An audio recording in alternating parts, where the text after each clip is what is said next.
Hello mga lods. Check nyo yung service natin dito sa Qatar. Oh.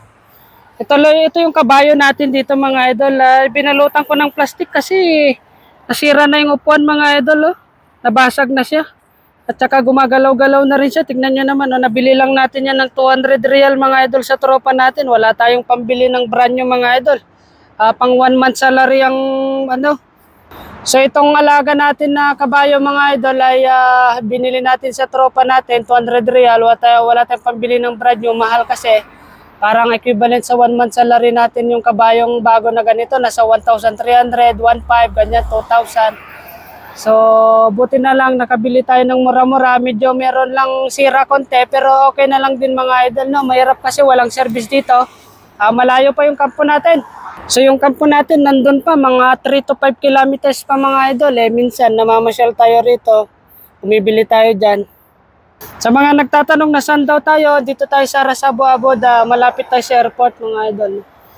May mga nagtatanong din ano daw trabaho natin dito mga lods. No? Ang trabaho natin dito ay parang freelancer lang tayo rito, parang pasabit-sabit lang tayo dito mga idol. Yung naglilinis-linis tayo dito kung merong mga kailangan na mga helper ganyan, yung mag-garden, mag-construction, ganyan. Wala tayong fix na trabaho dito mga idol, kaya ganun lang yung sweldo natin dito, 1,500, may pangkain, may matira sa atin. No? So magkano nga ba yung yung napupuntahan yung sahod natin?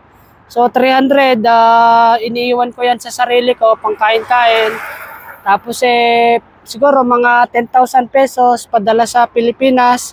Magbigay din tayo konti sa ating mga magulang o kaya sa mga kapatid natin kung nangangailangan ng pera, yan, binibigyan din natin sila mga idol. Kung minsan tumutulong din tayo, kung ano yung may tulong natin sa mga kapatid natin na less fortunate mga idol, kung kailangan din nila, ganyan, nagbibigay rin tayo mga idol. Kahit maliit ang sahod natin, hindi naman tayo nakakalimot na magbigay o tumulong sa ating mga mahal sa buhay.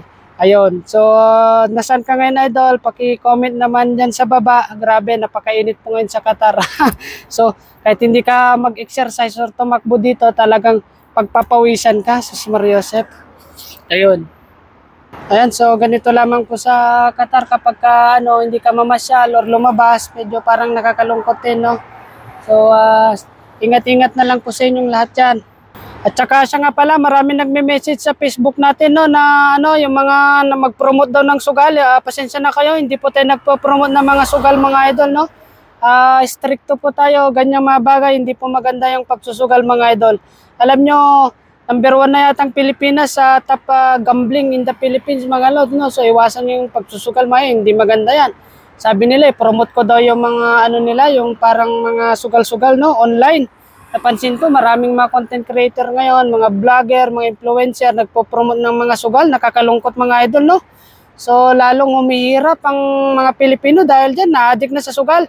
Kaya, tapos yung gobyerno, mahilig pa sa 4-piece mga idol. Turuan nyo magpagtrabaho yung mga Pilipino, 4-piece, puro tayo ayuda mga idol, mahilig tayo sa ayuda. Tapos, pinangsusugal lang yung mga ayu-ayuda na yan, sus Mariosep.